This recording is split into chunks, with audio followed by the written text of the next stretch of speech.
What's going on, everybody, and welcome back to Comic Breakdown. In this video, we are jumping into Jean Grey issue number 4. This will be the final issue. And when it comes to Jean Grey, she has been on quite a journey since the Hellfire Gala. After taking a knife in the back from Moira, she has found herself in the white hot room. And throughout this little journey that she has been going on, traveling to the past, trying to fix anything that might have gone wrong, trying to change the outcome of how everything transpired. But over this trial and error, the one thing that she has learned is that she is on the right path. That taking another path, changing even the smallest aspect of the path, this would take them down a route that would lead to devastation, that would lead to death. And Jean Grey is slowly beginning to understand that every path will lead to death, will lead to suffering, that it is about enduring, about pushing forward even after all the suffering and loss. And after all of this time, it now appears that Jean Grey is ready to accept the Phoenix. So, make sure you guys have subscribed to the channel, make sure that you like this video, and with that being said, let's dive into this breakdown. Alright gang, so as we dive into this issue, we are picking up with our current day Jean Grey being yelled at by all of the different variants, the past versions of herself. She tried manipulating the timelines. She tried changing the past. And now she finds herself completely surrounded by herself.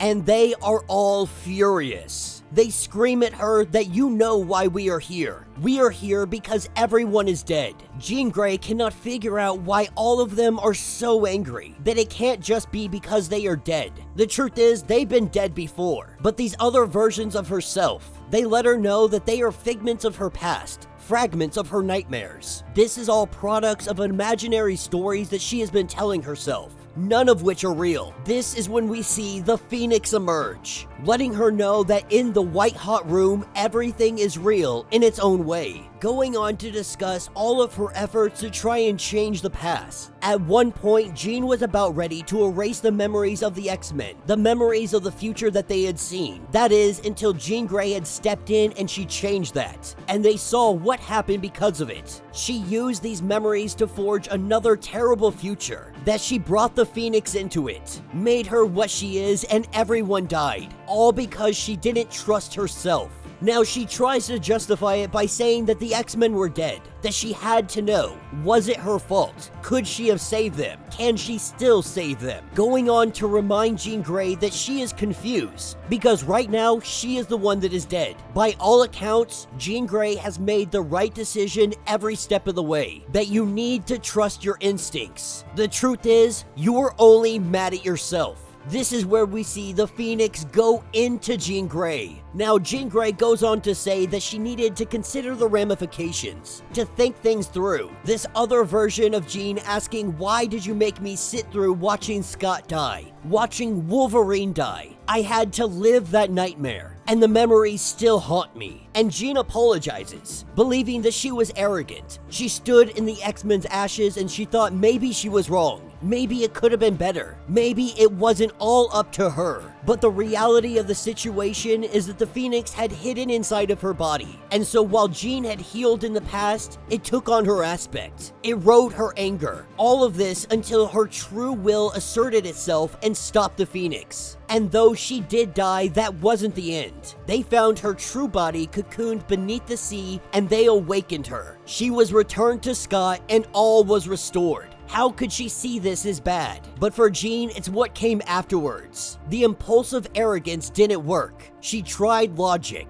but from this perspective, the reality was so much kinder to her than Madeline Pryor. This is where we see a Maddie when she was getting married to Scott. A blank slate with so many possibilities. And Jean Grey could have stopped her all those years ago. She could have called on the Phoenix, but she second-guessed herself. She questioned her priorities, and so many lives suffered because of it. The way that Maddie sees it, it is her fault. In the shuttle, the Phoenix had come to her, but Jean rejected the Phoenix, and so it found Maddie. You see, when Jean was changing things around, she didn't rewrite that scenario. She didn't make herself accept the Phoenix Force. She just shuffled the power onto Wolverine, and then to Scott. And of course, Jean Grey doesn't think that she should have taken on the Dark Phoenix. tainted as it was, with the death of millions, and then wondering, would Maddie have been better off, lacking power from any source, never alive, never feeling, no Scott, no baby Nathan, no kingdom to rule in hell. This version of Maddie reminding her that love is what Jean is all about. The Phoenix appearing back to her, letting her know that she has been creating worlds to prove that she had no choice. Nightmare tales about the Phoenix and Jean coming together. It only brought death and destruction. Damned if she did, and damned if she didn't. All paths lead to death. This is the story that she wanted to tell herself. But now Jean is starting to wake up. She's starting to remember. She remembers the Hellfire Gala. She remembers Orcus anti-mutant fanatics attacking. She tried to protect everybody, but she failed, with Moira coming in and jabbing a knife right through her back. Now Jean is wondering, why did the Phoenix not come to her in that moment? But the Phoenix says, how could I? I'm as dead now as you are. Like Jean Grey, the Phoenix only exists here in the White Hot Room, a nexus between all Phoenix hosts and the Eternal Flame. The Phoenix is only bits and pieces, currently inactive. But the White Hot Room, this is the heart of the Phoenix, but it is currently broken. So when Jean Grey woke up here, the first question she asked is, what did I do wrong? The answer is nothing. Everything that Jean Grey has gone through is because of the Phoenix. The Phoenix has been trying to show her, trying to teach her that she must trust her instincts, that her impulses were true, that she was right to do everything that she has done. The truth is, Jean Grey has done everything she could and more, but there are other forces at play, and no matter how powerful Jean Grey is, she cannot control everything. No matter what choices they make, in the end, death claims us all. Except for the Phoenix and Jean Grey. Not them, not yet, and not completely. Jean Grey says that they are not alone here, and there is one more thing that they can do. This is where we see them do it together, popping up in front of Exodus, Hope, Apocalypse. The Phoenix perched on her arm. This is where Exodus goes on to explain that the White Hot Room is a higher realm, a spiritual one, a place of primal creativity, ideas made flesh, and with Hope's power to basically mimic the abilities of others near her. There is something that Jean Grey, the Phoenix, and Hope can all do together. This is where Jean Grey touches Hope, and she is now empowered, having wings of fire, Phoenix fire. Her and Exodus together are able to take down this apocalypse, and Jean Grey has become fire and life incarnate, now and forever. Asking if she is the Phoenix? Who knows? Maybe she is, maybe she isn't. Maybe she's become something else. But today, they did no harm.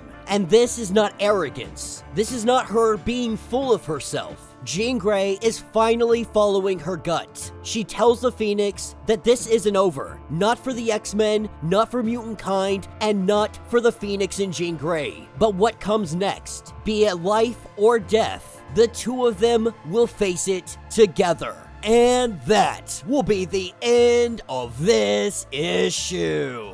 So let me know what you guys think down in the comments. This is probably the best series to be coming out of the Fall of X. I would definitely put X-Men Red above this one, but this is coming in second place for sure. More or less, Jean Grey is finally back with the Phoenix. The Phoenix Force is finally back with Jean Grey. This is a day that so many Mutants fans, so many X-Men fans, so many Marvel fans have been waiting for. The Phoenix Force has been bouncing around the last couple of years to people most of us would deem unworthy of wielding the Phoenix Force. Many individuals, to include myself, believe that Jean Grey should be the sole possessor of the Phoenix Force. And that day has finally come. Now, what that's going to look like moving forward, we really don't know yet. We don't know if Jean Grey is actually going to be dead, or what the case may be. This could simply be Jean Grey's spirit binding with the Phoenix Force, and they exist in the White Hot Room, but her physical body could technically be dead. This doesn't mean that she can't be resurrected. So there are many possibilities where the Phoenix and Jean Grey don't necessarily return to the land of the living, if you will. which wouldn't be a bad way to go. If you're gonna take Jean Grey off the board, this is probably the best way that you could do it that would not only appease fans, but we would feel like it's a satisfying end to her story, even if it's the end of her just for the Krakoan era. But more than likely, we are going to see Jean Grey emerge at some point in time. Orcus is still out there. Mutantkind still has a war to fight. This was a great dissection of why Jean Grey never accepted the Phoenix Force in its totality. It was her. She was the problem all along.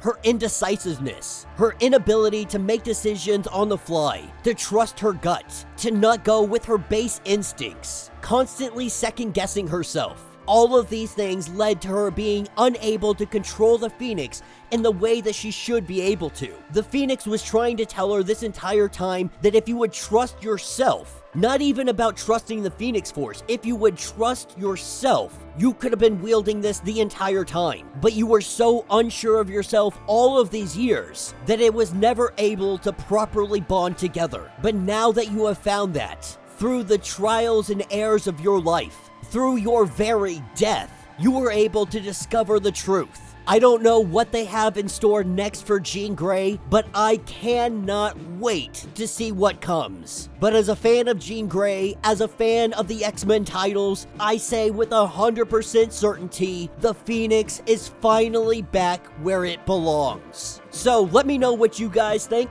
Let me know your thoughts. Let me know your theories. If you would like to get completely caught up on everything going on with this series, go ahead, check out the link in my description as well as the top of this video. It'll get you completely caught up on everything going on with Jean Grey and the Fall of X. If you would like to support the channel, you can always do so by joining the channel membership. Much like Patreon, having multiple different tiers, from $1 to $50, from loyalty badges to comics every single month. Not only are you helping out the channel tremendously, but you are getting tons of perks in the process. If you're unable to do this, do me a favor, subscribe to the channel, like this video, hit that notification bell, and with that being said, until the next breakdown.